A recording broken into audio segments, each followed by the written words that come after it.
Welcome back, sir. So this is the second part of our lecture on preterm labor, and we will discuss what is the difference between an actual preterm labor and a threatened preterm labor, because it is very important to clinically differentiate between these two conditions. So in actual preterm labor, if a woman comes saying that I'm having pain in my abdomen, and if we feel the contractions by placing a hand on the fundus of the uterus on abdominal examination, but how do we know? Even if we feel contractions in actual preterm labor, the cervix will dilate. In threatened preterm labor, despite feeling the contractions, the cervix will be closed. Okay? And so the woman is having contractions, but it is not causing change in the cervix. That's the difference between threatened preterm labor and actual preterm labor. Okay? The good thing is 70% of women presenting with low abdominal pain or labor pain will not deliver during current admission if she has a threatened preterm labor.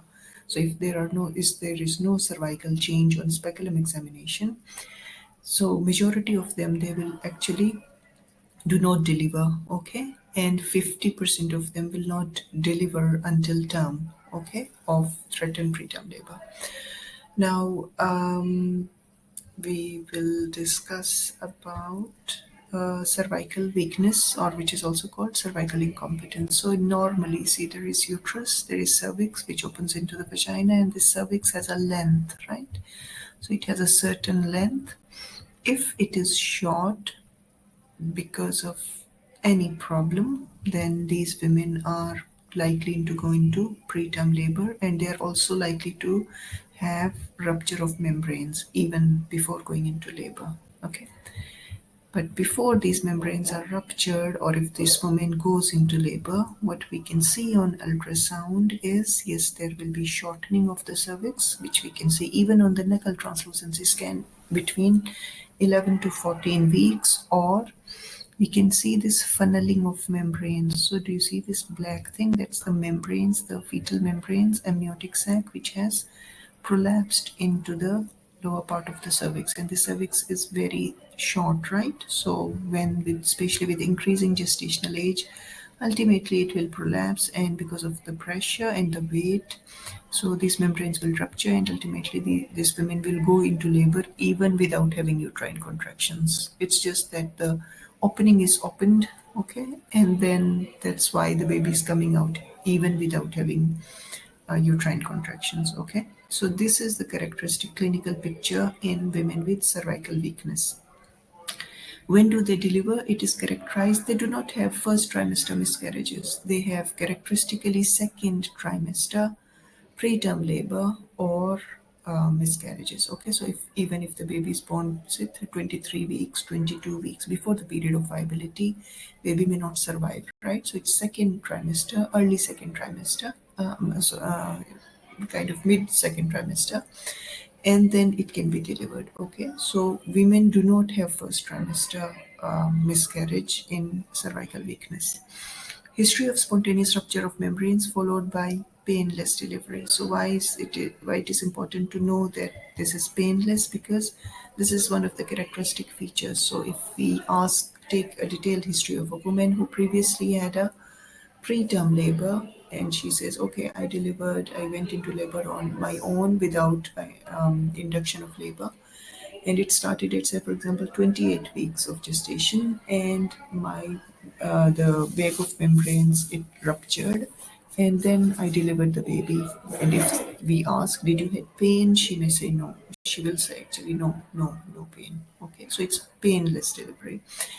And what are the risk factors? Well, the short cervix, it may be shortened by, even if there are recurrent vaginal infections, like even bacterial vaginosis. Okay, we have a separate lecture on bacterial vaginosis, but that's one of the risk factors. And also, if there is history of previous cervical surgery. For example, a lot of women may have cervical intraepithelial neoplasia, and then they might have procedures. Previously, there used to be a more invasive procedure which was called cone biopsy. Now, instead of cone biopsy for cervical intraepithelial neoplasia too, Or three, there is a procedure which is called large loop excision of transformation zone. So if usually one loop excision of transformation zone does not lead to usually cervical weakness, but if it's a repeated let's write large loop excision of transformation zone, that's the name of the procedure. Or some women may have connective tissue disorders, for example, if they have, for example, Marfan syndrome or Ehlers-Danlos syndrome. Okay, so what is the treatment? So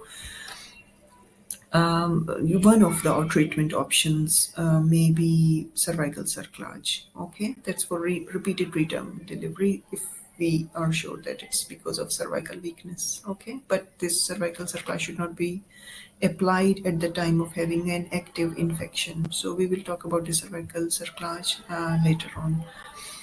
So if a woman is in threatened or actual preterm labor, like she has come with low abdominal pain in pregnancy, say for example in mid trimesters, in the second trimester, how will we evaluate her? Initial assessment, of course, always take history, then of course take vital signs, right? So vital signs mainly to rule out infection.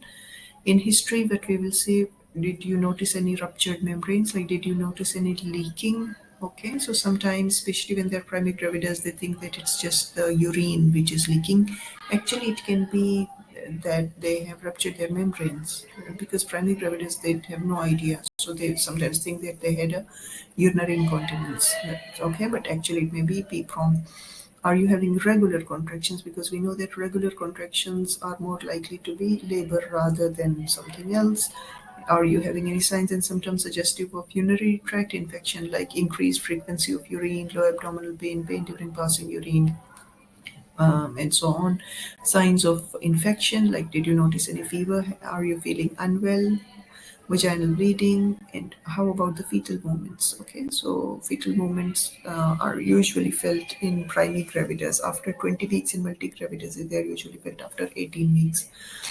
But it varies from patient to patient. Speculum examination, then okay, and then of course on abdominal examination, we will place our hand at the fundus of the uterus and then feel whether they are having contractions or not. Ideally, we should monitor it for 10 minutes. Okay, if you are not doing it with the CTG, so just place your hand on the fundus of the uterus for 10 minutes ideally. Okay, and then see for how many contractions is she having in that 10 minutes period. And also, if she's having a contraction, using your watch, just count notice the duration of each contraction, like is she having it for 40 seconds, is she having it for 30 seconds, and so on. Okay, and then we perform a speculum examination. So speculum examination is safe in pregnancy. Even for women with placenta previa, we can perform a speculum examination. What do we see at speculum examination? First, whether there is a vaginal leaking. Okay. And secondly, of course, also notice whether there is vaginal bleeding, right? And then third, also notice, is the cervix open or closed? Okay. If we think that the cervix is opened without having leaking, right?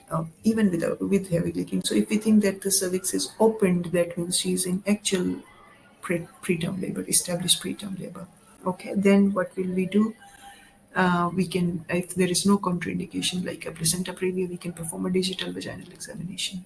Okay, and also try not to perform a vaginal examination if the patient is leaking. Okay, uh, a preterm leaking. Okay, pre-prom, or if there is placenta previa. So if there is no frank leaking and there is no bleeding and os is closed, then we may need to do a test which is called fetal fibronectin. Okay, so now the management actually changes here. So on abdominal examination, say there are two women, both had same complaints. Both women had uterine contractions. On one woman, on the speculum examination, os is closed, no leaking, no bleeding, nothing. The second patient, os is open, no bleeding, no leaking. Okay, but os is. So one is in established preterm labor, the second patient is in established, and the first one is threatened preterm labor. The management is now completely different here.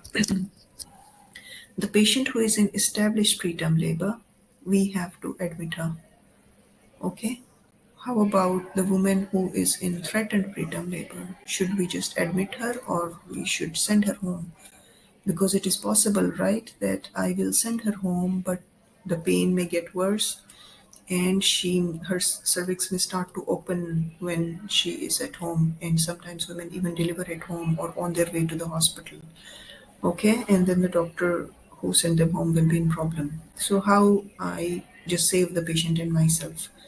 For the patient who is in threatened preterm labor, it's by this test which is called fetal fibronectin. Okay, that's the next slide. But before doing that, of course, we will check baby's heartbeat. Usually CTG is performed at most hospitals at after 28 weeks. Some even perform after 26 weeks, but most perform after 28 weeks. And how about if the baby is less than 28 weeks, then we have to check the heartbeat of the baby by using either whatever method you are using, either a handheld Doppler, which is called Sonicad, or you can use a stethoscope or whatever method, or even by ultrasound. Okay. So what is this fetal fibronectin test? Remember, I told you this is for women who are in threatened preterm labor. It is not for women who have established preterm labor. So, what exactly is fetal fibronectin? It's actually a glycoprotein. And where does this glycoprotein come from? The it is secreted. I'll tell you. So, see there. This is the uterus, right? Endometrium, or the decidua, right? Decidua is actually the part of the endometrium which is quite nutritious for the developing fetus. Okay, so this is the endometrium, and here is the amnion, right? So this fetal fibronectin is secreted between, it's like kind of a glue between this endometrium or decidua and the fetal membranes. Okay, chorion and because outside amnion is chorion, right? So between chorion and the decidua. Okay, so it acts as a glue at the interface between the chorion and decidua. Okay, so it is normally present in the vaginal secretions between 22 to 30. Sorry, this test should be performed between 22 to 34 weeks. Okay, so this test should be performed between fetal fibronectin test should be performed between 22 to 34 weeks. We should not perform it in any case after 34 weeks or before 22 weeks. Okay, why? Because after 34 weeks it can be normally found. Okay, but between this gestational period 22 to 34 weeks it should not be present. If it is present during this gestational period, that means the woman is at risk of having preterm delivery. So coming back, I said we had a patient with threatened preterm labor. We did this test, and if it is positive, I have to admit her. If it is negative, I can send her home very safely. Okay. So admit if positive, and after admitting patient, we have to do something for them, right? We will discuss that later. But usually it is steroids or tocolysis.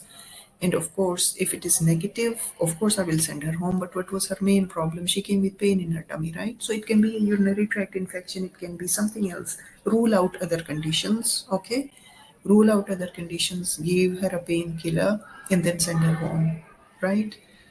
Oh, okay. So how is this test performed? I will discuss in the next